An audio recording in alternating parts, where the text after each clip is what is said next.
Bom, pessoal, então nessa terceira parte da aula, a gente vai ver como ir da catarata para restabelecer a normalidade, ou seja, ter uma reabilitação visual, né? Em outras palavras, qual é o tratamento da catarata? Não é novidade para ninguém que o tratamento da catarata ele é cirúrgico. Bom, e isso o pessoal já sabia faz muito tempo. Vou mostrar um exemplo aqui para vocês. Em 2500 a.C., essa estátua de um escriba do faraó que demonstra uma catarata no olho esquerdo, né? E já desde aí, 1200 a.C., ilustrado por essa gravura também egípcia, que existe um tratamento que chama Cautery. O que é isso? Nesse tratamento, eu pego uma vareta, um objeto pontiagudo, eu vou inserir isso dentro do olho e eu vou tentar deslocar essa lente para a cavidade vítrea. Ou seja, eu tiro aquele mecanismo que estava de opacidade da frente do meu eixo visual. E isso vai, de certa maneira, clarear a imagem.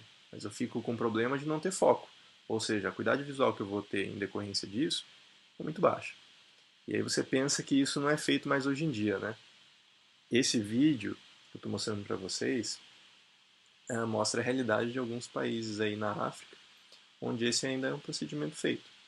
Embora isso aconteça, lógico, em locais mais remotos, né, e sem acesso a uma medicina mais moderna, então você vê aqui, a pessoa segura, sem muita antisepsia, o olho do paciente e introduz aquele instrumento pontiagudo e, de uma maneira não muito precisa, talvez, né, acaba deslocando o cristalino. Né? Aqui vocês podem ver a ponta do instrumento rodando ali uma catarata branca, ó, e deslocando a lente lá para dentro do olho. É lógico que isso não acontece sem maiores consequências, né? Sim, isso pode gerar inflamação, pode expor as proteínas do cristalino, gerar um processo de facoanafilaxia, gerar uma inflamação muito forte e, lógico, o risco de infecção ali, porque as condições não são assépticas, né? Você vê que ainda é uma realidade, mesmo hoje em dia, né? Ele guarda na caneta. Muito bom. Bom, mas hoje em dia não é, pelo menos na nossa realidade, não é bem essa. Nós temos à nossa disposição uma série de equipamentos, microscópio cirúrgico, hoje em dia já tem uma série de lentes intraoculares que vão nos proporcionar soluções para o tratamento cirúrgico da catarata. Bom, então basicamente eu vou remover aquela opacidade e eu vou implantar uma lente que vai aí sim dar o foco, né? Que era a questão que estava faltando no Couching, né? Mas ter na cabeça que o ideal é eu conversar com o paciente, porque eu tenho. Então a catarata ela está piorando a qualidade de vida desse paciente hoje. Ela interfere nas atividades daquele paciente no dia a dia. A cirurgia de fato vai melhorar a visão dele, porque às vezes a causa do problema dele não é a catarata, né? Ele pode ter outro problema de visão, pode ter até sem nenhuma relação com a visão, enfim. Tem que ver se é exatamente isso que vai melhorar e quais as expectativas daquele paciente. Ele espera poder enxergar sem óculos, ele espera enxergar para longe, para perto, o que ele faz no dia a dia. São questões que a gente tem que decidir para fazer uma indicação cirúrgica precisa. Né? E daqui a gente vai ter basicamente duas opções. Ou eu opero ou eu não opero. Se eu não opero, eu tenho que reavaliar esse paciente periodicamente, porque eventualmente essa catarata vai passar a afetar a vida dele. Né? E eu posso prescrever um óculos se necessário durante esse período, porque eu posso ter mudanças refracionais induzidas pela alteração do cristalino. Bom, que vai chegar um momento que vai ficar cirurgia sim, né? E aí é o momento de eu explicar como que funciona o procedimento, de escolher a técnica cirúrgica, a técnica anestésica. E aqui eu vou mostrar duas das principais que a gente faz hoje em dia. A mais comum é a facoemulsificação. Vou mostrar aqui um vídeo de um cirurgião aqui do interior de São Paulo, Dr. Neto Rosatelli, que opera muito bem. Então aqui a gente vê ele fazendo com auxílio de uma lâmina, né, de um bisturi oftalmológico, a incisão principal e a incisão acessória. Né?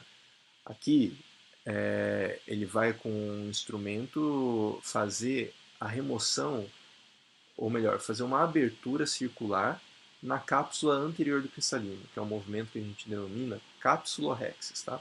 Isso vai permitir com que eu acesse o interior do cristalino e com um instrumento, que é uma caneta de facoemulsificação, eu remova aquela substância própria que a gente comentou lá no começo.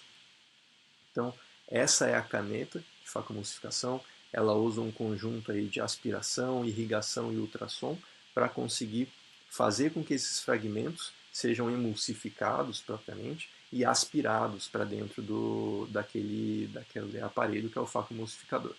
Então você vê aqui, quando a caneta é ativada, lógico que tem várias técnicas cirúrgicas, vocês vão observar aqui que ele faz algumas técnicas de fratura do núcleo, como ele vai demonstrar aqui no LED, né? E quando ele ativa a caneta, vocês veem que os pedaços são aspirados para a ponta. Há uma mistura de ultrassom que fragmenta esses pedaços e aspiração mesmo, como se fosse um aspirador de pó que vai aspirando tudo isso e em questão aí de minutos essa opacidade ela foi removida. E notem uma coisa, eu preservo com isso a estrutura do saco capsular. Então imagina a cebola, né? Eu fiz um buraco na casca da cebola, mas eu tirei o miolo só daquilo ali e eu deixei a casquinha.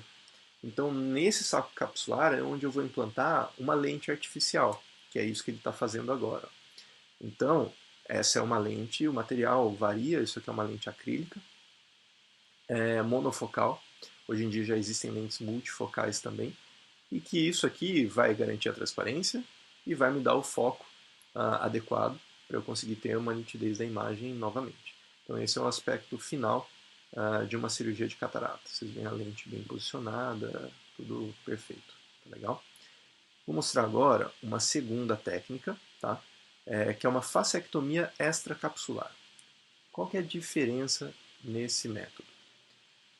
Vocês vão ver que ele é um pouco mais cruento, que ele envolve a abertura realmente de uma incisão maior, porque naquela outra bastava eu ter acesso para a ponteira da caneta do facoemulsificador.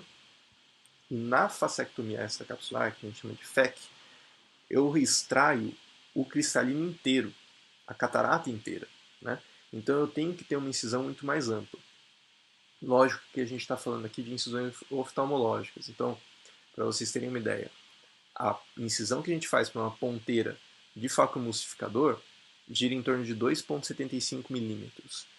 2,4, existem até mini incisões de 2,2 milímetros. Já aqui, numa FEC, a gente trata de uma incisão de em torno de uns 11 milímetros em alguns casos, e nas menores em torno de 6 milímetros, que são técnicas consideradas como Small Incision Cataract Surgery, que é justamente o tipo dessa que eu estou mostrando para vocês, mas essa daqui vocês vão ver tem um núcleo bem grande, bem duro. Bom, aqui ele está fazendo com a ajuda de um cistítomo, que é um outro instrumento, a abertura daquela cápsula anterior, né? A gente usa um corante, que é o azul de Trypan, para visualizar a cápsula com maior nitidez, que é aquilo, por isso que a cápsula estava saindo azul, né? Ela não é naturalmente azul. E aqui ele vai fazer um movimento para luxar a catarata para a câmara anterior. Então você vê que ele vem puxando com a ajuda de dois instrumentos, rodando esse núcleo, e olhem como o núcleo é enorme. Ele ocupa a câmara anterior inteira, praticamente, né? A gente usa também uma série de substâncias que são viscoelásticos para tentar fazer a proteção desses tecidos para que a catarata não fique roçando no endotélio corneano, que pode promover danos durante a cirurgia. E aqui ele está testando a largura desse núcleo, né, desse túnel, para fazer a remoção da catarata. Então aqui vocês vão ver, parece um parto, né? Parto forceps aqui. Ele pega com a ajuda de dois instrumentos e retira pelaquela incisão o núcleo na sua integridade. Bom, mesmo aqui eu estou preservando a cápsula, tá? Então na facectomia extracapsular, na FEC, eu também preservo a cápsula. E isso me permite colocar uma lente dentro do saco capsular, que para a gente seria a posição mais anatômica da lente, né? Que ela vai substituir o cristalino no seu loco natural, por assim dizer, né? A diferença desse tipo de técnica é que muitas vezes eu vou precisar dar pontos para fechar uma incisão tão grande do ponto de vista oftalmológico novamente, né? Mas o resultado das duas técnicas ele é bastante semelhante. Aqui eu induzo um pouco mais de astigmatismo por conta da minha incisão maior, mas fora dessa minúcia, porque hoje em dia a exigência também é muito alta, os resultados são muito bons. Bem, além de escolher a técnica cirúrgica, eu tenho que escolher também para o paciente qual lente eu vou oferecer para ele, porque hoje em dia existem diversas lentes oculares. Lentes multifocais, lentes de foco estendido, lentes monofocais, se eu quero deixar o meu foco mais para perto, mais para longe, estratégias como monovisão, que é deixar um olho perto, um olho longe. Isso tudo vai colaborar para eu alinhar as minhas expectativas com as do paciente e poder oferecer para ele um resultado que seja adequado para as atividades que ele desenvolve no dia a dia. Então aqui entra muito nosso raciocínio, escolha de materiais, de lentes e poder oferecer tudo isso, todas essas opções para os nossos pacientes. Também hoje em dia existe um vasto arsenal tecnológico que a gente tem à disposição. É possível fazer uma parte da cirurgia a laser, por exemplo, tá? Usando um laser de femtosegundo, enfim. As opções são inúmeras, tá legal? Bom, então, fazendo um resumo, a catarata ela se caracteriza principalmente pela perda de transparência ou pela presença de opacidade, né, no cristalino. Ela é a primeira causa de cegueira reversível, tem uma origem multifatorial, principalmente relacionada à idade, com alguns outros fatores de risco, como o tabagismo e a exposição ultravioleta. Ela vai influenciar principalmente a piora da visão, perda de contraste.